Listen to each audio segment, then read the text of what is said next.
हे sweet family, चलिए इस video में बात करते हैं फ्रेंड और विकी के कुछ न्यू क्वेश्चन आंसर के बारे में। और भी कुछ कमेंट है जिनका मैं रिप्लाई करने वाली हूँ। तो आप सबको तो याद ही होगा, कल मैंने एक वीडियो बनाया था क्वेश्चन आंसर वाला, और वहाँ पर एक कमेंट का मैंने रिप्लाई किया था। उसने लिखा था कि वो फ्रेंड को हेट करती है और मैं भी फ्रेंड को सपोर्ट ना करूँ। तो उस वीडियो को देखकर फिर से उस पर्सन ने मतलब कमेंट किया है। इसने इंग्लिश में लिखा है, लेकिन मैं समझा देती हूँ आप सबको। इसने लिखा है, किसी को लाइक करना डिसलाइक करना खुद की चॉइस होती है। तो इसने आगे लिखा है कि हर एक पर्सन हर किसी को लाइक करे ऐसा ज़रूरी तो नहीं होता है, ये सिर्फ बेकी को ही लाइक करते हैं। और इसने ये भी लिखा है, फ्रेंड का जो वो वीडियो वायरल हुआ था उसकी वजह से ही ये फ्रेंड को पसंद नहीं करते हैं, मतलब लाइक नहीं करते हैं।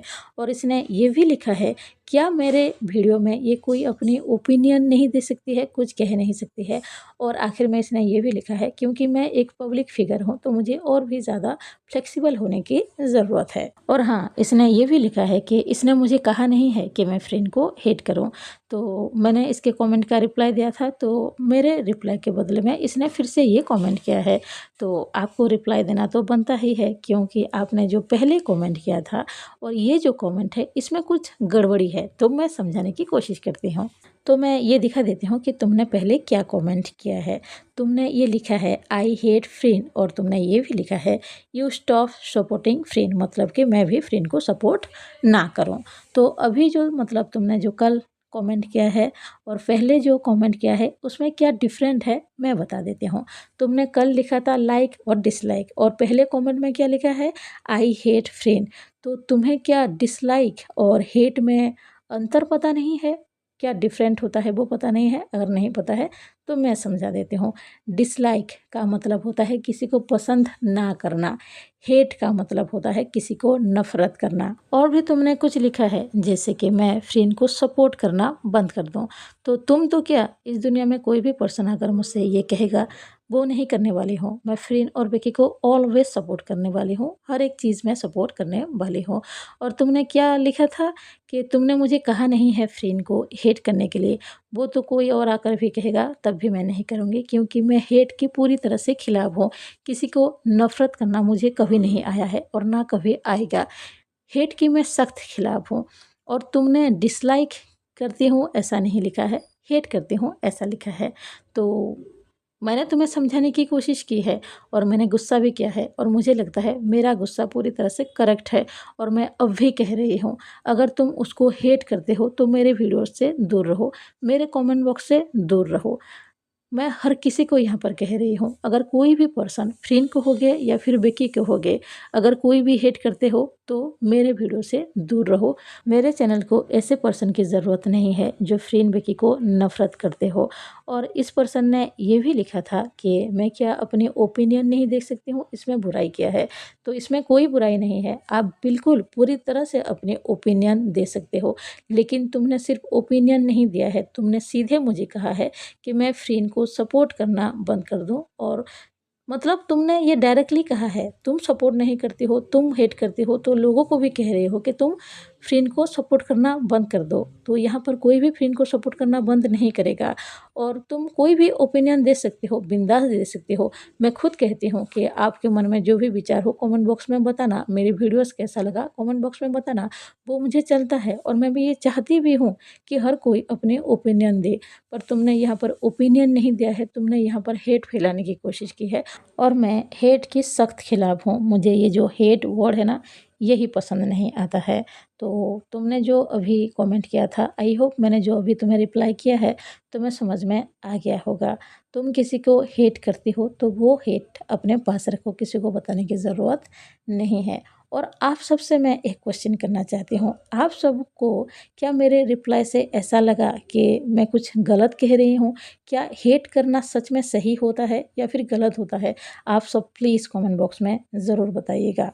नेक्स्ट कमेंट के बारे में बात करें, जितना मुझे समझ में आया है, ये पूछ रही हैं कि सीरीज़ के अंदर जैसे फ्रीन और विकी एक दूसरे से लव करते हैं, क्या वैसा लव रियल लाइफ में भी हो सकता है?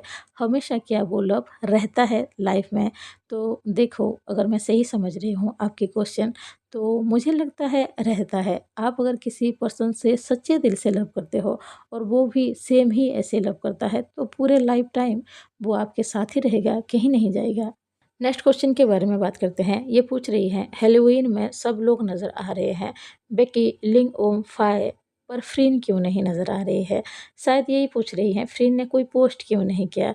देखो, हर किसी ने हैलोवीन के लिए शायद फ़ोटोशूट करवाया है और फ्रीन ने शायद नहीं करवाया है। मैं शायद इसलिए कह रही हूँ क्योंकि मुझे क्लियर पता नहीं है, और वैसे भी फ्रीन का कोई पोस्ट तो बिल्कुल भी नहीं आया हैलोवीन पर बाकी एक्टर्स का आया है, तो हाँ, यही बात है, शायद उसने फ़ोटोशूट नहीं किया होगा। नेक्स्ट कमेंट के बारे में बात करें तो ये पूछ रही हैं, जो फेक न्यूज़ हमेशा फैलता रहता है, फ्रीन बेकी को क्या इससे असर होता है या नहीं? तो देखो, ऑलवेज़ तो वो दोनों इग्नोर करने की ही कोशिश करते हैं, लेकिन कभी-कभी बहुत ज़्यादा हो जाता है तो वो दोनों भी इग्नोर नहीं कर पाते हैं, और कई बार वीडियो में, इंटरव्यू में ये उन दोनों ने बताया है कि वो इग्नोर करने की कोशिश करते हैं, पर कभी-कभी उनको भी बुरा लगता है, तकलीफ़ होती है। तो फेक न्यूज़ का कहीं न कहीं उन दोनों पर थोड़ा बहुत असर तो ज़रूर होता है। नेक्स्ट कमेंट है, मैम आपको गैप द सीरीज़ कैसे मिला? कैसे आप फ्रेंड बेकी को जानते हो? ये स्टोरी बता दीजिए। तो ठीक है, मैं बताने की कोशिश करती हूँ। दरअसल मैं गैप द सीरीज़ के बारे में बिल्कुल भी नहीं जानती थी, लेकिन एक दिन मैं इंस्टाग्राम पर रील स्क्रॉल कर रही थी और मुझे वहाँ पर फ्रीन और बेकी का एक रील दिखा, जिसमें एपिसोड 9 का जो सीन है ना, जो लव सीन है, वो ही दिख रहा था। तो मुझे ऐसा लगा, वॉव! मतलब कि 2 गर्ल के बीच कितनी अच्छी केमिस्ट्री भी हो सकती है, तो ये सीरीज़ तो देखनी ही चाहिए। तो मैंने सर्च किया तो मुझे पता चला, गैप द सीरीज़ है इसका नाम, और मैंने सारे एपिसोड एक ही नाइट को देख डाले थे और मुझे सच कहूँ तो बहुत ही ज़्यादा पसंद आया। आप ऐसा समझ लो, उससे पहले मुझे कोई भी सीरीज़ इतना पसंद नहीं आया था, और गैप द सीरीज़ से जब से मैं मतलब जुड़ी हूँ, मतलब मुझे पसंद आया है, तब से ही मुझे फ्रेंड और बेकी काफ़ी ज़्यादा अच्छे लगते हैं। नेक्स्ट क्वेश्चन है, फ्रेंड बेकी के बर्थडे में नहीं जाएगी या फिर क्या नहीं होगी? तो मेरे हिसाब से तो ऐसा नहीं होने वाला है। आपने हमेशा देखा होगा, फ्रेंड और बेकी ऑलवेज़ अपने बर्थडे इवेंट में एक दूसरे के साथ ज़रूर होते हैं। तो फ्रेंड भी बेकी की जो बर्थडे इवेंट है वहाँ पर ज़रूर जाएगी और उसको बर्थडे विश भी ज़रूर करते हुए नज़र आएगी। तो देखते हैं, बेकी का बर्थडे इवेंट तो आ ही रहा है, उस दिन आप सब फ्रेंड और बेकी को ज़रूर देखने वाले हो। नेक्स्ट कमेंट के बारे में बात करें तो ये पूछ रही हैं कि लोकल सोसाइटी में 2 गर्ल्स के लव को एक्सेप्ट क्यों नहीं कर सकते हैं? ऐसी बात नहीं है कि हर जगह पर एक्सेप्ट नहीं हो रहा है। अभी रिसेंट टाइम की अगर बात की जाए तो कुछ जगह ऐसे हैं, कुछ पेरेंट्स ऐसे हैं जो कि एक्सेप्ट कर रहे हैं। हाँ, अगर आप पहले की बात करोगे तो पहले बिल्कुल भी एक्सेप्ट नहीं करते थे। लोगों को लगता था जैसे ये कोई बीमारी हो, बट अभी लोग ओपन हो रहे हैं, समझने की कोशिश कर रहे हैं। कुछ पेरेंट्स ऐसे होते हैं कि किसी भी हाल में उनको उनकी डॉटर की खुशी चाहिए, तो वो सब एक्सेप्ट कर रहे हैं। पर हाँ, ये भी सच है कि कुछ लोग अब भी बिल्कुल एक्सेप्ट नहीं कर रहे हैं। तो ऐसा सोच लो, अभी की सिचुएशन में 50-50 चल रहा है, पर पहले बिल्कुल भी एक्सेप्ट नहीं करते थे। नेक्स्ट कमेंट है, गैप द सीरीज सीज़न 2 में सैम की ब्रेन ट्यूमर के ऑपरेशन के बाद उसकी मेमोरी लॉस हो जाती है। तो आपने सही तो लिखा है, उसकी मेमोरी लॉस हो जाती है, लेकिन ये गैप द सीरीज सीज़न 2 नहीं है, ये सीज़न 1 में ही हुआ था। मतलब मैं समझाने की कोशिश करती हूँ। दरअसल गैप द जो सीरीज़ है, ये एक नोवेल है, यानी कि एक बुक है, किसी राइटर ने लिखा है और उस नोवेल को सीरीज़ बनाई गई है, जो कि आइडल फैक्ट्री ने बनाई है। तो बात ये है, वो नोवेल की पूरी स्टोरी को गैप द सीरीज़ में नहीं डाला गया है। मतलब आप समझ लो कि फ्रीन और Vicky, I am sorry, Sam और मॉन जब मिलते हैं, एक दूसरे से लव होता है, तभी सैम की मेमोरी लॉस होती है और वो मॉन को पूरी तरह से भूल जाती है, और जब सब कुछ ठीक हो जाता है, मतलब कि सैम की मेमोरी वापस आ जाती है, वो मॉन को याद कर लेती है, उसके बाद ही नोवेल में शादी हुई है।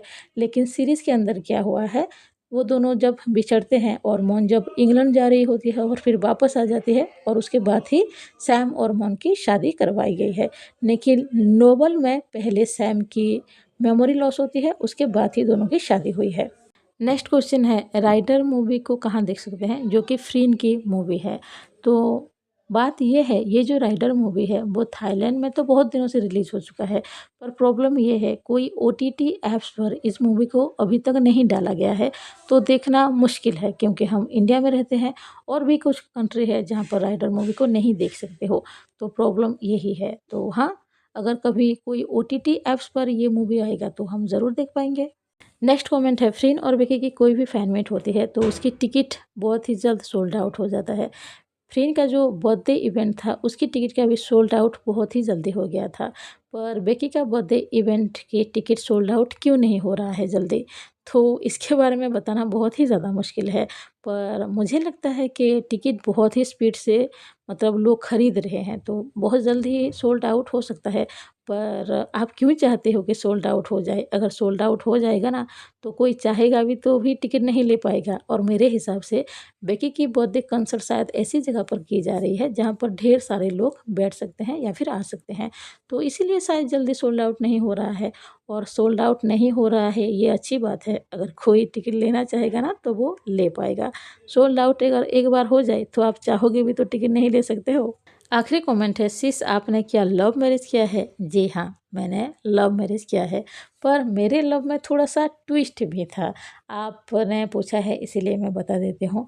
मैं मतलब मेरे जो हस्बैंड है ना उन्होंने मुझे प्रपोज़ किया, ना मैंने उनको प्रपोज़ किया। फिर भी हम दोनों की फैमिली चाहते थे कि हम दोनों की शादी हो जाए, और हमारी शादी हो भी गई, जो कि मैं सोचती हूँ कभी-कभी कि ये भगवान की कृपा थी, उनकी आशीर्वाद था, इसीलिए हम दोनों ने एक-दूसरे को प्रपोज़ भी नहीं किया और बताया भी नहीं, फिर भी हमारी शादी हो गई और हमारी मैरिज लाइफ़ अभी बहुत स्वीटली चल रहा है। पर हाँ, मैं अपनी लव स्टोरी कभी ना कभी एक दिन आप सबको सुनाने ज़रूर वाली हूँ, जो सुनकर आप सबको हँसी भी आएगी और बहुत ज़्यादा अच्छा लगेगा। तो हाँ, यही है। तो अभी के लिए इस वीडियो में बस इतना ही है, मिलते हैं नेक्स्ट वीडियो में। अगर आप सबको ये वीडियो पसंद आया हो प्लीज़ लाइक कीजिए, अगर कोई नया हो तो ज़रूर सब्सक्राइब कीजिए। कमेंट बॉक्स में बताइए आप सबको वीडियो कैसा लगा। किसी का कोई क्वेश्चन हो वो भी पूछ लेना, मुझे पता होगा तो मैं ज़रूर बता दूँगी। और हाँ, अगर किसी का क्वेश्चन रह गया हो तो I am really sorry. Bye bye, thank you.